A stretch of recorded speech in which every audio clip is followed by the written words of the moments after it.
On l'a discuté, déjà les intervenants précédents l'ont déjà bien souligné.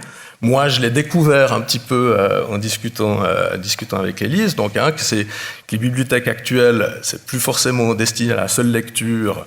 Après, c'est à vous de me dire en fait si vraiment c'est ça. Mais d'après ce que j'ai compris, maintenant, voilà, il y a la lecture, il y a l'apprentissage individuel, il y a l'apprentissage de groupe. Il y a des espaces de détente, il y a des espaces d'accueil, et tout ça doit pouvoir fonctionner ensemble, avec en plus cette notion d'ouverture et d'espace ouvert. On a des différents types d'utilisation. Et puis, on a peu de littérature spécifique. Moi, j'ai pas trouvé alors, j'ai trouvé des papiers sur les bibliothèques. Par contre, des normes, ça, j'en ai pas trouvé, parce qu'on travaille beaucoup avec les normes en acoustique, comme dans beaucoup de domaines de l'architecture, où ça nous permet de cadrer les choses et puis de pouvoir dire aussi en maître de l'ouvrage, on a bien fait le boulot, ou bien non, il y a encore quelque chose à faire. Ces normes, comme on l'a vu, ça contente pas tout le monde, mais surtout pour les bibliothèques, il y en a pas.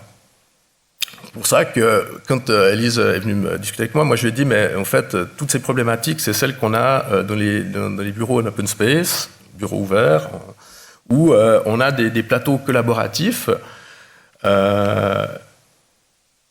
et qu'il faut faire fonctionner ensemble. Donc, les sons qui dérangent, là aussi, je dis un petit mot là-dessus, mais on va pouvoir en parler parce que vous en avez identifié pas mal. Mais je dirais que j'ai séparé ça et il me semble que j'étais pas trop loin de ce que j'ai vu vite fait sur le Scrumble. C'est que on a un peu, je dirais, trois types de bruits. C'est les bruits extérieurs de la bibliothèque. Ça peut être ça peut être des travaux, ça peut être la circulation, ça peut être un hélicoptère dans certains cas. Et puis ça peut être atténué. Alors évidemment, il faut y penser un petit peu avant la construction du bâtiment, mais ça, c'est des choses qui s'atténuent par des moyens physiques relativement facilement, des portes efficaces, des vitrages phoniques, des murs, etc. Ensuite, il y a le bruit des équipements de la bibliothèque. Alors moi, j'ai pensé au photocopieur, par exemple, dont on a parlé. C'est quelque chose, on va peut-être pas le mettre au milieu de l'espace de lecture, on va peut-être le mettre dans une pièce dédiée. Mais ça, c'est des choses qui peuvent être gérées. J'ai cité aussi, par exemple, le système de ventilation. On peut en choisir un qui fait pas trop de bruit. Il y a des choses comme ça. Et tout ça, c'est des choses qui sont, je dirais, encore gérables par des moyens techniques. Par contre, il y a une chose qui est plus complexe à gérer, et c'est ce qu'on a vu précédemment, c'est le comportement des utilisateurs, qui sont à la fois les utilisateurs et les sources de bruit principales, par leur comportement, soit par des discussions, soit j'ai vu des bruits d'ouverture d'emballage de nourriture, où il y a plein de choses différentes.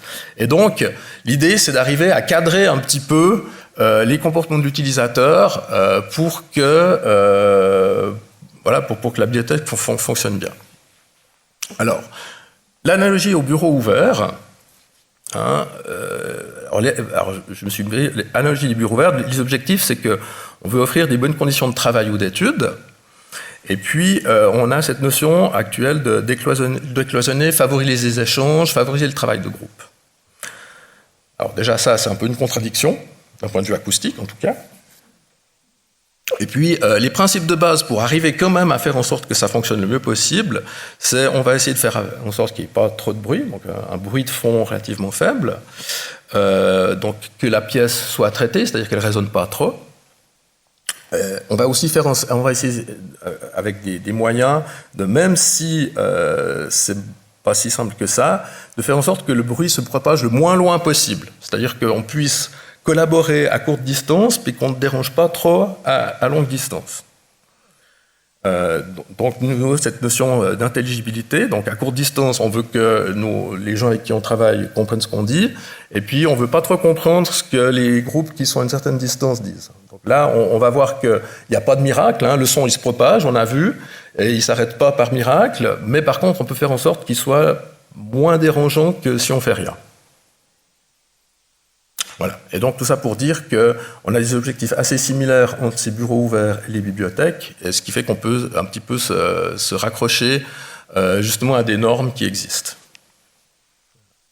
Donc, On relève un petit peu ces exigences contradictoires.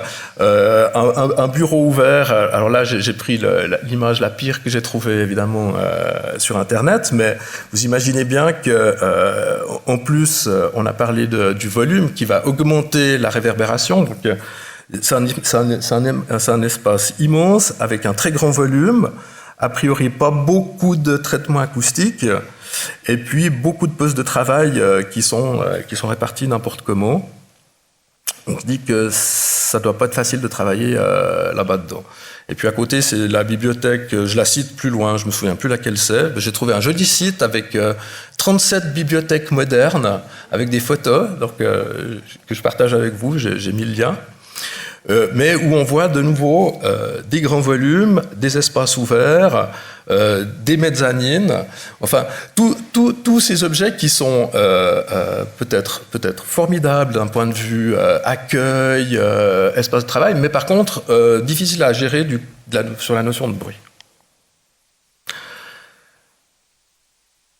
Pour aller un petit peu plus dans le détail, donc l'acoustique des bureaux, qu'on va utiliser pour les bibliothèques, en tout cas aujourd'hui.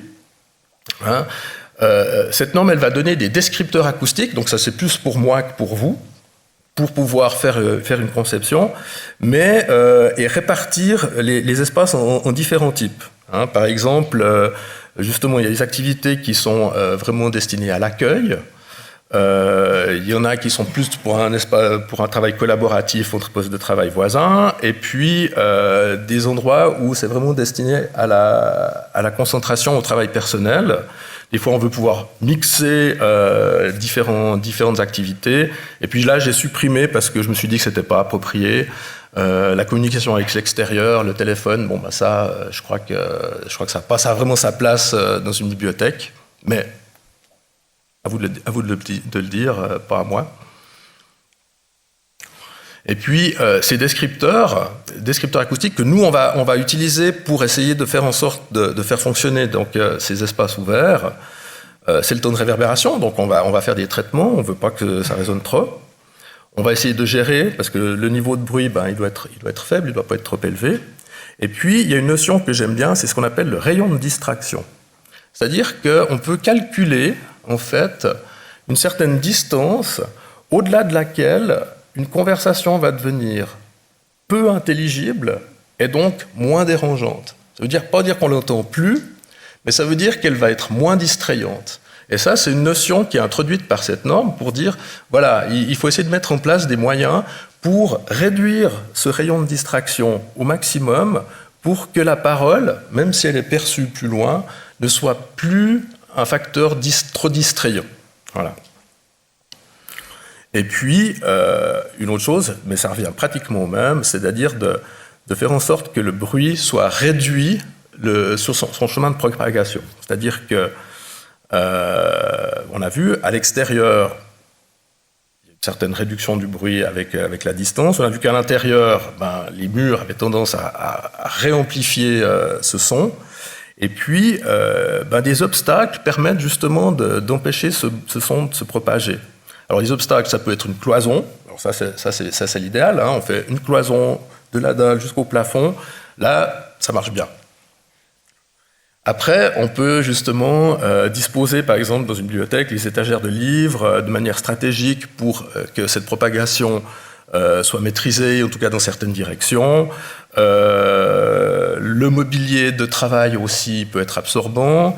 Je crois que c'est le... non, c'est bon, c'est plus loin.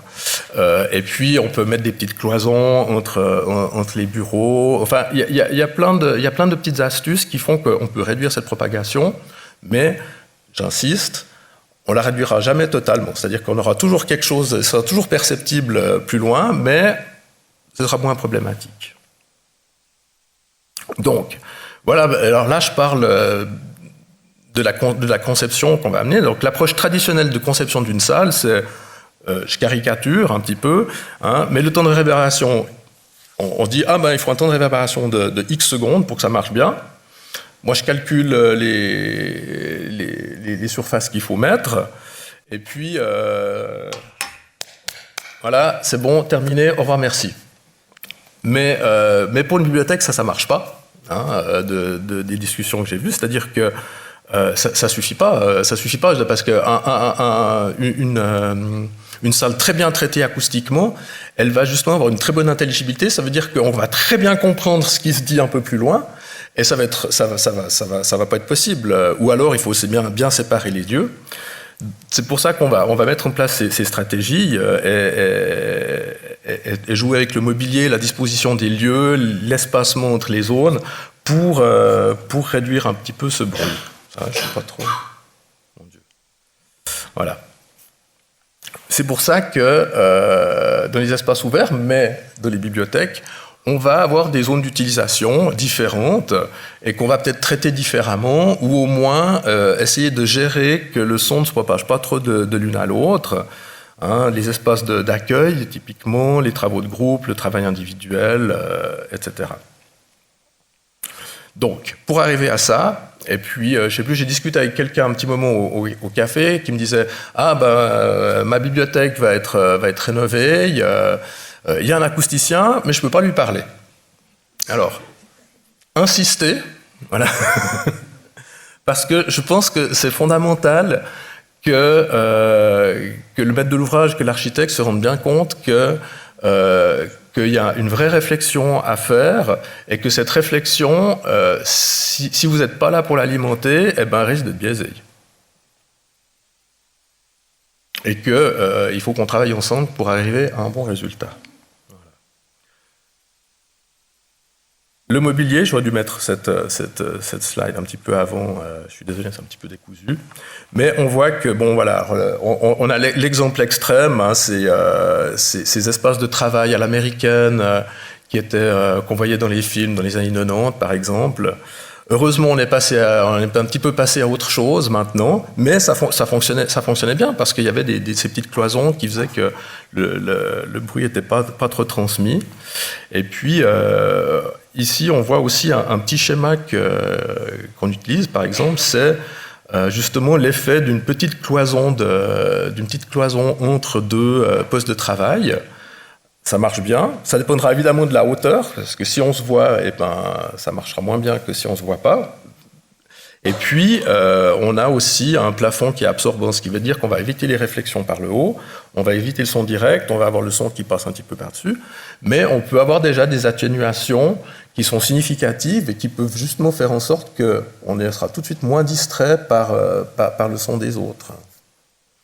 Et on a vu à l'EPFL, hein, il y avait toute une zone de travail qui était équipée comme ça. Ensuite, le bruit de fond, il n'est pas forcément négatif. Il y a un phénomène qui s'appelle le masquage sonore. C'est une sorte de bruit de fond contrôlé, c'est-à-dire que pour faire baisser, je dirais, l'intelligibilité d'un discours ou d'un bruit, un bruit de fond un peu contrôlé permet justement de réduire la gêne. C'est-à-dire que, alors c'est un peu contre-intuitif, c'est-à-dire qu'on va rajouter du bruit dans la pièce, mais c'est le bon bruit qui fait qu'on sera moins dérangé par la discussion des autres. Alors, c'est pas évident de se lancer dans un truc comme ça parce que justement, c'est ce côté contre-intuitif. Et puis, il y a différents moyens de le faire. Alors, il y a des entreprises qui vendent ça. On met plein de petits haut-parleurs dans la pièce. On va diffuser un bruit artificiel à faible niveau, hein, de l'ordre de 35-40 dB, quelque chose comme ça. Donc, quelque chose à la limite de l'audible, on va dire. Mais ça, à distance, ça va couvrir les voix qui se propagent. Et puis, la petite anecdote que j'avais trouvée super élégante, j'étais allé voir, c'était les bureaux d'une grande entreprise, avec un grand atrium au milieu, des plateaux ouverts, le son qui circulait, et au milieu de cet atrium, il y avait une chute d'eau, donc qui faisait justement ce bruit un peu doux, continu, qui justement empêchait les voix de se propager trop loin. Et donc on avait, alors évidemment, il y a un bruit, il est là en permanence, mais c'est un bruit qui est et qui est beaucoup plus acceptable que le bruit du collègue qui raconte ses vacances, je sais pas. Voilà. Donc, en résumé, j'arrive au bout. Voilà. Donc, Les traitements acoustiques, ça résout pas tout. Hein, parce que voilà, on peut faire certaines choses, mais juste le traitement des murs et du plafond, ça suffira pas. Il faut maîtriser le temps de réverbération, c'est ça, mais il faut surtout réduire la propagation du son, donc mettre un petit peu des obstacles, du mobilier, réduire l'intelligibilité, donc on a parlé de ce bruit de fond, ça peut être aussi même le système de ventilation qui est pas totalement silencieux mais pas trop fort, donc alors là il faut le maîtriser justement, et puis surtout bien planifier les zones d'utilisation différentes, c'est-à-dire que, alors ça c'est mon avis, mais mettre les salles de travail à côté du réfectoire, ça marche pas, ça peut pas marcher.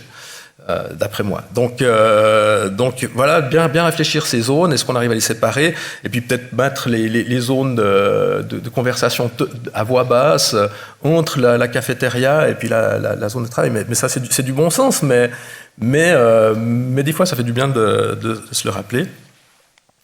Et puis là, je vous ai mis une petite bibliographie.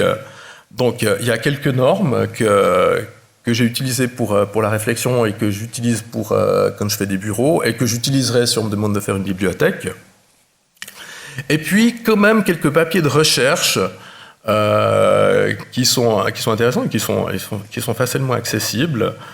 Et il y en a un qui était particulièrement intéressant. C'était The Role of Acoustics in the Perceived Suitability of Informal Learning Spaces. Donc les espaces d'apprentissage informels. Et là, c'était plus général. Il y avait les bibliothèques, mais il y avait aussi justement le réfectoire ou la salle de classe vide. Enfin, et comment amener ces espaces à bien fonctionner ensemble. Voilà. J'ai terminé. Merci.